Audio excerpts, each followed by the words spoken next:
Bonjour, je suis Théophile Tiara, je suis master coach, praticien en programmation neurolinguistique. Je suis également certifié en gestion de stress. Dans la vidéo qui va suivre, je vais vous parler de la prise de parole en public et n'oubliez pas de liker cette vidéo, de vous abonner sur toutes mes pages, Facebook, YouTube, LinkedIn. À bientôt.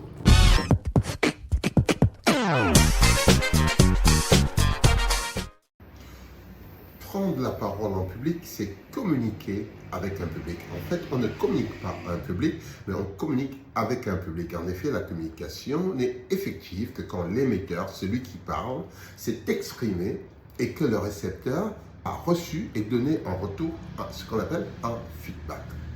Aussi, dans une communication, les deux protagonistes sont tour à tour émetteur et récepteur. La boucle est bouclée.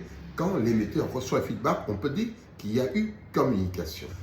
La qualité de la prise de parole face à un public se joue à deux niveaux. Avant la prise de parole, c'est le temps de la préparation. Pendant la prise de parole, c'est le temps de la concrétisation. De ce point de vue, la préparation est fondamentale. Notre comportement pendant la prise de parole dépend fortement de la qualité de la préparation. Ainsi, tous les grands orateurs ou artistes se préparent spécifiquement avant d'entrer en scène. Les grands leaders préparent toutes leurs interventions qu'il s'agisse s'adresser à une ou à plusieurs personnes. Pourquoi devons-nous nous préparer avant la prise de parole? Parce que chaque prise de parole est un saut dans l'inconnu. Il y a en l'occurrence deux types de préparation. La préparation à la rencontre du public pour interagir avec le récepteur, la préparation physique et physiologique pour augmenter l'éloquence et la confiance en soi. D'abord, la préparation à la rencontre du public. Le public est constitué de personnalités uniques, chacune avec ses défauts, ses attentes, ses besoins, ses objectifs.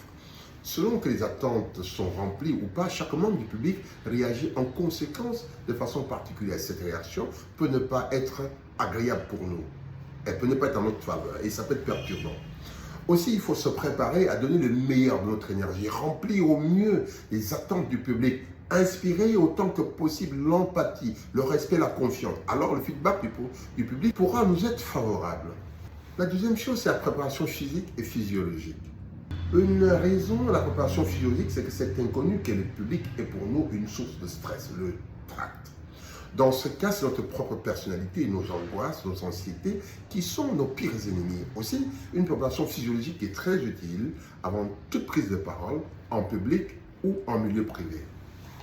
La préparation physiologique vise également à préparer le corps, les cordes vocales, le physique, à l'action, ce qui nous permettra d'en tirer le meilleur parti, un peu comme un athlète avant une compétition.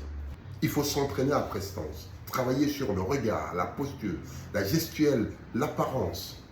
Ensuite, il y a la gestion de la voix, éclaircir et chauffer sa voix, gérer les cordes vocales. Puis, il faut gérer son énergie, aimer son correspondant, et là je parle de la communication énergétique. Et pour finir, il faut gérer la respiration et le stress. S'agissant de la gestion du stress, toute prise de parole génère du stress. Les musiciens, les stars, les conférenciers, tous en savent quelque chose. Et gérer le stress, c'est d'abord gérer sa respiration. Il faut notamment pratiquer la respiration abdominale plutôt que la respiration thoracique. Et de ce point de vue, la respiration abdominale est meilleure. Toujours dans la respiration, nous pouvons faire des exercices de cohérence cardiaque. Pratiquer la respiration naturelle, 6, 10 à 12 respirations par minute pendant environ 5 minutes pour la cohérence cardiaque et ralentir le rythme cardiaque. Éviter, écouter de la musique, s'évader du sujet, éviter l'alcool et les excitants, notamment de ce point de vue, un thé ou une infusion est meilleur. Il faut également bien dormir et se reposer avant la prise de parole. C'est bon pour le repos du système cardiovasculaire, pour vider l'esprit. Évidemment, la concentration permet de vider son esprit et de ce point de vue-là, la relaxation, la méditation, la prière peut être très intéressante. Après la préparation physique et physiologique, nous avons la préparation à la rencontre du public. Au-delà de tout, une bonne prise de parole se prépare en pensant surtout à l'autre. Aussi, il faut répondre à un certain nombre de questions. Par exemple, se demander À qui vais-je m'adresser? Parce qu'il faut s'adapter à son interlocuteur. Quel est son niveau social, culturel, académique, sa sensibilité politique et son origine? Quel est son état psychique, moral, sa personnalité, son histoire? Alors, sommes-nous dans une présentation, une réunion de famille, une réunion de travail, ou à une soirée de détente, une interview, une conférence? Êtes-vous en train de faire une vidéo? Si nous prenions quelques exemples de préparation, on verra que la tenue est importante et elle dépend du public. La posture aussi est également importante, notamment lors de l'attente pour une interview, par exemple. Les renseignements sur le public, c'est important en interview. Qui est-il? D'où vient-il? Que fait-il cet intervieweur? En conférence, qui sont-ils? Quel est le niveau intellectuel? Quel est le pôle d'intérêt? L'appartenance politique? Et comment est composé le public? Les renseignements vous permettront notamment de choisir le style de prise de parole. Voulez-vous être un storyteller, c'est-à-dire un conteur, parler de sa vie, de son vécu, jouer avec sa voix et l'émotion, ou être un tribun, parler avec énergie, puissance, impact en face? Évidemment, ça peut fasciner ou agacer. Voulez-vous être un didacticien, ceci est compris comme un prof, ou un instructeur, un militaire martelé? Le deuxième niveau de la qualité de prise de parole, c'est ce qui se passe pendant la prise de parole. Nous devons gérer le contenu. Connaissez-vous bien votre sujet? Il faut peut-être rajouter de l'humour pour agrémenter.